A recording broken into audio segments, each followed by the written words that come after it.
Bonjour à tous, bienvenue dans le live quotidien. Alors, 19h heure française, 18h heure algérienne. Aujourd'hui, trois petites choses.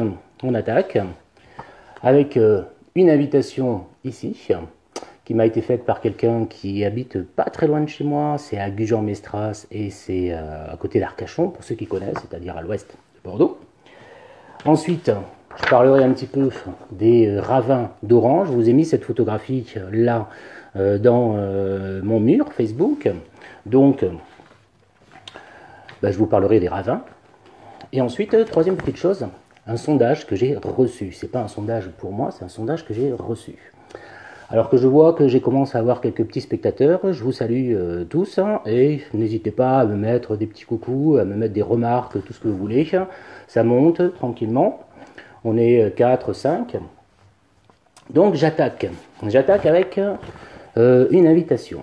Donc je vous lis. Bonjour Paul. Je suis algérienne de Tlemcen et j'ai vécu à Oran. J'habite à Gujan-Mestras. Je te remercie pour tes publications sur la belle ville d'Oran. Comme j'ai marqué dans mon commentaire, j'ai de belles blousées, pluriel de blousa, que je pourrais te montrer. Tu me dis et on s'organise à partir du mois de juin. Alors c'est super. D'abord j'apprends un truc. J'apprends que le pluriel de blousa, c'est blousé, chose que je ne savais pas du tout. Et merveilleux, j'ai quelqu'un qui est dans le coin et qui me dit viens voir les blousas, si tu veux, il n'y a pas de problème, j'en ai plein chez moi. Et je te montrerai à quoi ça ressemble. Alors c'est vrai que je suis content, moi, d'avoir ce genre de petits coucous, de petits messages. C'est en messagerie privée, donc je ne donne pas le nom. Je suis content d'avoir ce genre de message parce que c'est vrai que s'il y a quelque chose dont je ne me suis pas rapproché, mais c'est parce que je n'ai pas eu l'occasion spécialement, c'est les Algériens qui se trouvent en France et qui connaissent bien Oran, par exemple. Et pourtant, Dieu sait que... Bonjour Marie-Ange. Et pourtant, Dieu sait quand même que la ville de Bordeaux est normalement jumelée avec Oran. Il devrait y avoir des choses. Et puis alors moi j'ai cherché, puis j'ai rien vu de spécial. J'ai même toqué à la mairie de Bordeaux et puis on m'a jamais répondu. Donc je me retrouve un petit peu orphelin de ceux qui connaissent Oran et qui se trouvent près de chez moi. Ce qui est quand même un petit peu dommage. Donc je suis vraiment très content d'avoir ce genre de message là, c'est-à-dire quelqu'un qui est d'origine algérienne, qui habite Tlemcen, enfin de Tlemcen et qui a habité Oran, et qui me salue, qui me fait coucou, qui me dit viens voir les blousas, je trouve ça quand même assez génial.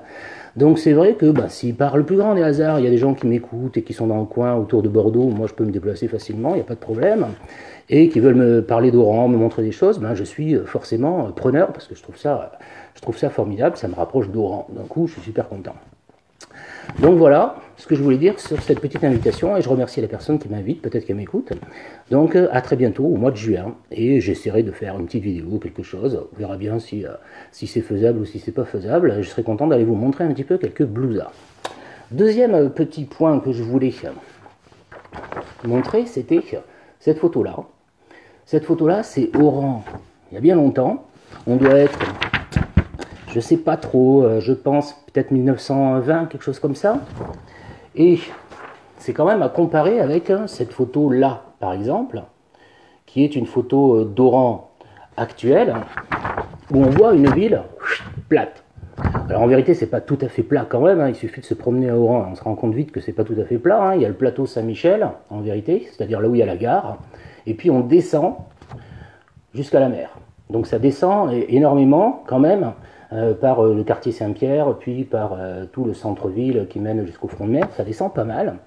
Mais quand même, si on regarde d'en haut, cette ville-là, elle est entièrement plate. Et alors moi, je crois que c'est en voyant ce genre de photos-là, et puis peut-être en lisant un article dans ce livre-là, qui est le livre qui a été écrit par le président de Bel Horizon qui s'appelle Kouder Metaïr, et que j'ai eu l'occasion de rencontrer aussi bien à Oran qu'en France en fait, parce qu'il était venu aux archives nationales de la défense qui se trouvent à Vincennes pour travailler sur les archives militaires d'Oran. Il s'appelle Kouder Metaïr donc, et son livre-là, il a été coécrit avec des gens qui sont quand même assez connus là-bas en tout cas. Fatima Bahaï, qui est une écrivaine, qui écrit sur Oran, elle a écrit par exemple la Scalera, je crois. Sadek Benkada, qui est un historien d'Oran, qui a beaucoup travaillé sur Oran, qui connaissait bien Oran et qui a même été maire pendant, je sais pas très longtemps, mais il a été maire peut-être pendant 2-3 ans d'Oran. et Fouad Soufi, qui est un historien algérien. Donc ils ont écrit là-dedans, et il y a un article que j'ai mis du temps à voir, probablement parce qu'il ne m'intéressait pas à l'époque. Moi j'essayais de voir un petit peu Oran et les choses classiques, hein, avant de commencer à rentrer dans les détails. Je suis rentré dans les détails assez tard, et il y a un article qui s'appelle Oran et les secrets du sous-sol. Oran et les secrets du sous-sol. Alors c'est vrai que quand j'ai commencé à lire ce texte-là, j'ai été un petit peu effrayé, j'allais dire. Alors vous êtes 14, bah, c'est super, hein, je crois que 16 spectateurs, je crois que j'ai battu mon record, sauf une fois où on est monté à 33, mais enfin ça devait être une erreur de logistique, je ne sais pas trop ce qui s'est passé.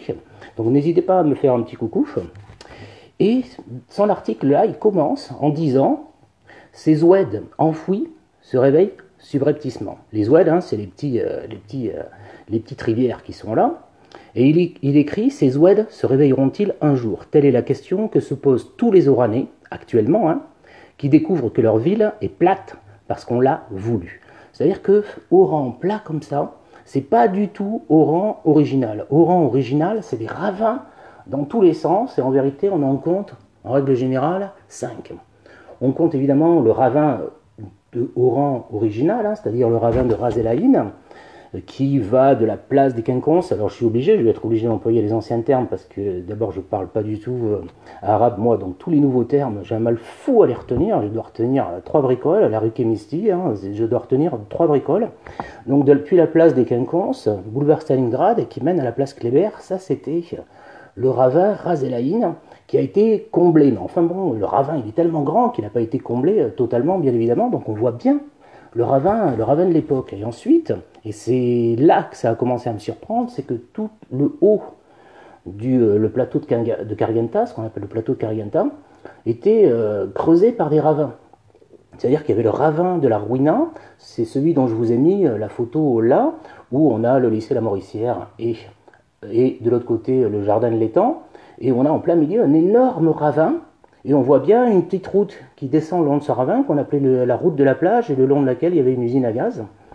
Et ce ravin-là, il a été comblé complètement, ce qui fait qu'on est tout plat et qu'on se rend compte de rien. Mais on se rend compte un tout petit peu quand même, parce qu'on voit le théâtre de verdure qui se trouve en bas, et on voit bien que ça descend quand même. Donc ça, c'est un deuxième ravin, le ravin de la Ruina. Et alors on voit un troisième ravin un petit peu plus loin, qui est le ravin de la Mina. Et lui, il n'a pas vraiment été comblé non plus. On voit bien, quand on est sur le front de mer et qu'on regarde, on voit bien qu'il y a un grand creux là. Par contre, quand il a fallu construire le front de mer, c'était vraiment... on était obligé de construire des grands piliers pour que le front de mer soit plat. Donc on voit bien le ravin dessous. Et ensuite, si on continue encore, on a le ravin de la Cressonnière, et là, on le voit sur plein de photos, il y a un tunnel, tout simplement, qui permet aux voitures d'accéder à la route du port. Et on voit bien un tunnel qui passe au niveau de la Cressonnière, et puis si on continue encore, on se retrouve avec le ravin blanc. Et le ravin blanc, il y a plein de monde qui connaît, parce qu'en fait, le nom, il est resté, parce que, voilà, je pense que le ravin, lui, il n'a pas été spécialement comblé. Donc on voit, et il y a actuellement le pont qui n'était pas à l'époque, hein, qui s'appelle le pont Zabana, et le ravin blanc, il passe dessous. Donc c'est une drôle de ville, et moi vraiment j'ai été complètement scotché de me rendre compte que cette ville-là, c'était une ville que je croyais complètement plate, et qui en vérité est extrêmement creusée par des ravins. Et je pense que quand les gens arrivaient au 19e siècle, hein, qu'ils arrivaient notamment, je ne sais pas, on va dire au milieu du 19e siècle, et même un peu à la fin du 19e siècle, ils voyaient une ville qui ne ressemblait pas du tout à ce qu'on connaît actuellement. C'est-à-dire qu'ils voyaient une ville qui était extrêmement creusée par des ravins et pas du tout facile à aborder. Hein. Donc ce qu'il y a, c'est que ces oueds continuent à circuler dessous, et c'est vrai qu'il y avait un système d'évacuation d'eau qui était quand même assez sophistiqué à l'époque, et il a été un peu laissé à l'abandon ou mal entretenu actuellement, ce qui fait que l'eau peut plus vraiment facilement s'écouler vers le front de mer, sous le front de mer, et parfois elle remonte. Et si je me rappelle bien, il y en a qui pourront peut-être me confirmer, il y a l'hôtel Le Royal qui se trouve au niveau du boulevard Gallieni, qui a eu des soucis parce qu'il y avait au niveau de ses caves l'eau qui remontait, et il me semble qu'il a été obligé de fermer pendant quelques jours au mois d'août dernier, soit c'est le mois d'août dernier, soit c'est le mois d'août d'avant, et il est obligé de fermer parce qu'il y avait l'eau qui remontait, et ils ont été obligés de faire des travaux, et je pense qu'ils ont été obligés d'assainir un petit peu ce qu'il y avait dessous.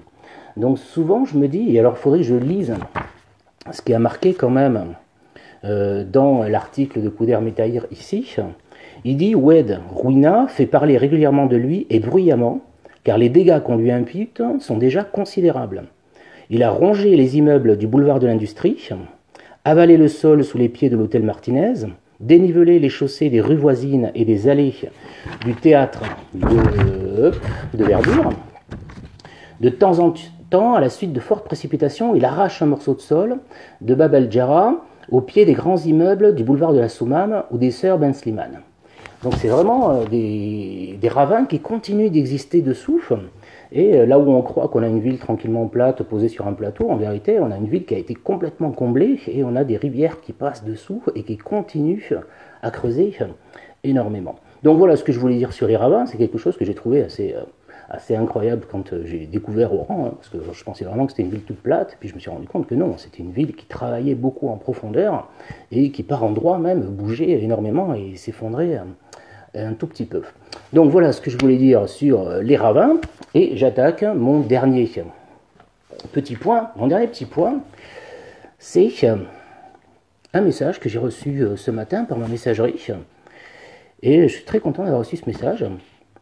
Bonjour, je m'appelle Léa Wallach, et je suis actuellement étudiante en carrière sociale, spécialité gestion urbaine et solidarité à l'IUT de Bordeaux-Montaigne. Dans le cadre de mes études, je dois réaliser un mémoire, donc ça veut dire que c'est quelqu'un qui a autour de 25 ans, hein, quelque chose comme ça. J'ai choisi de traiter des thèmes de l'exode, de l'immigration et de ce que l'on garde du pays que l'on quitte, au travers de l'exode de la communauté pied-noir. Étant moi-même descendante de pied-noirs, ce sujet m'est apparu comme une évidence.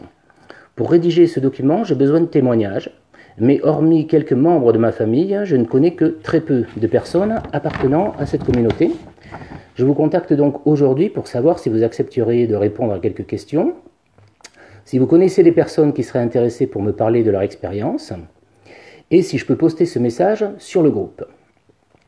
Marie-Ange me dit, il y a aussi des ravins à Alger. Alors tu vois Marie-Ange, je connais mal Alger, pour pas dire que je connais très mal Alger. Donc tu me l'apprends et je suis content de l'apprendre. Je pense que toute la côte est sûrement très ravinée et que pour arriver à construire des villes plates, il a vraiment fallu travailler sur le comblement de tous ces ravins, parce que sinon c'était pas possible. Je pense que c'était des villes qui étaient très dures à accoster, hein.